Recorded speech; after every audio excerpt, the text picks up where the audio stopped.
I ask Allah subhanahu wa ta'ala that just as He has gathered us here today on this day of Jum'ah, may Allah subhanahu wa ta'ala gather us along with our families in Jannat al-Firdaus al-A'la, in the companionship of Rasulullah sallallahu alayhi wa sallam and his Sahaba without any accountability. Aamin. Rabbal Alameen. As we have learned from the scholars of the past and our predecessors and from the Sahaba radiallahu ta'ala anhum, that after Ramadan they will continuously ask Allah subhanahu wa ta'ala for acceptance. So keeping that in mind, we ask Allah subhanahu wa ta'ala that may He accept our Ramadan, may Allah subhanahu wa ta'ala accept our qiyam, our siyam, may Allah subhanahu wa ta'ala accept all the du'as that we made in Ramadan, and may Allah subhanahu wa ta'ala grant us many more Ramadans. Ameen ya Rabbal Alameen. Brothers and sisters, if there's one question that many of us have been asked, and no matter what culture you belong to, no matter what language we speak, and no matter what the color of our skin is, if you were to ask everyone, what is one thing you want in life? Everyone will say, they will have different things to say, but there will be one answer that you will find a consensus on, and that is that everyone wants to be happy in life. And whatever we do in life, it is there. We do everything in our life to find that happiness in our life, to find that contentment in life. We want a life filled with less challenges. No matter how many challenges they are and how many we are going through, we want a life free of challenges. We want to go through a life where even if we have to go through challenges, minimal challenges.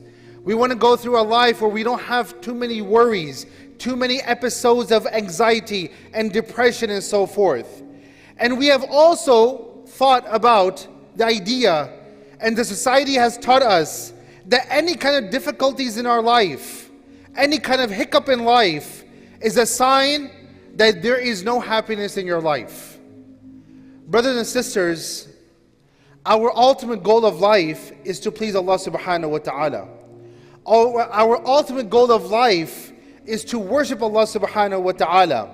And in worshiping Allah subhanahu wa ta'ala, Allah will give us a situation, Allah will grant us a situation and circumstances that no matter what the challenges are, we will be able to go through them. There is no such thing called a life that is challenge-free. There is no such thing called a life where there is no episodes of anxiety or depression.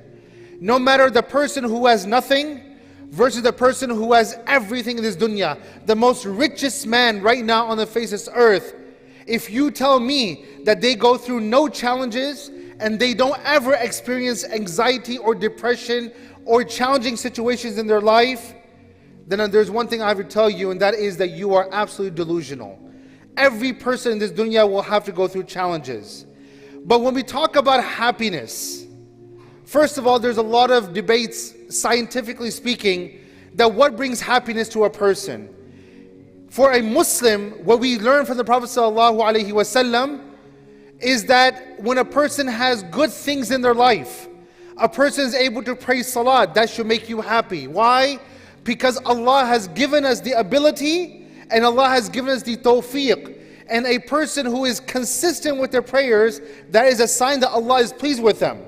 Because a person that Allah is displeased with, Allah subhanahu wa ta'ala keeps them away from salat. Allah keeps them away from the Quran. Allah keeps them away from qiyam. So when we engage in ibadat, it's a sign that Allah subhanahu wa ta'ala is pleased with us. But many other scientists have also discovered, and they begin debating, that what brings happiness to a person. Some say that experiences of life such as entertainment and this endless amount of freedom and constant socializing and being around people is what brings happiness to people. And wallahi, I'll tell you, I have come across many people who have a very, very social life and they're not happy in life. I have had people who come to me and say that I don't ever get time to myself. Why? Because I'm constantly being invited from one dawat to another dawat to another dawat. And in order to please everyone, I go to everyone's place. I go to and I accept everyone's invitation. But what that has done in my life is that it has caused depression in my life. So this idea that endless amount of freedom or entertainment or socializing, endless amount of socializing brings happiness, wallahi, is false. There's other people who say that materialism, life achievements will bring you happiness. But this is also false. Why? Because anything that you achieve in life and any materialism that you acquire or we acquire in life, there will be some temporary happiness. But then after that, that happiness wears off. So the question is that where does happiness lie? Where does happiness lies in? How can we find happiness in our life?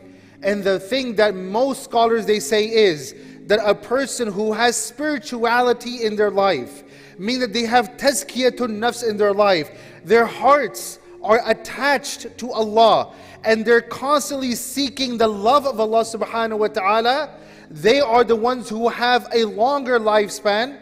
They have purpose of life, and you'll find these people that no matter if they have challenges in their life, you're still going to find them happy. And there is no better example than Rasulullah sallallahu alaihi wasallam. A man, if you study his life from beginning to end, challenges after challenges. But what would he say when someone asked him about his long hours of ibadah to Allah subhanahu wa ta'ala? He would say, أَفَلَا أَكُونَ عَبْدًا شَكُورًا? Should I not be a grateful slave to Allah subhanahu wa ta'ala? This is a man that no other person in human history has gone through the amount of challenges as compared to anyone else. He has gone through the most amount of challenges, yet you see his attitude is not that as if Rasulullah sallallahu alaihi wasallam's challenges and his issues that did exist in his society were gone. No, they did exist. He had issues in his own brethren. He had issues within the Quraysh. He had issues with the Jewish community and the place where he lived. But he always saw the other side, and he always made sure that he was thankful to Allah subhanahu wa ta'ala.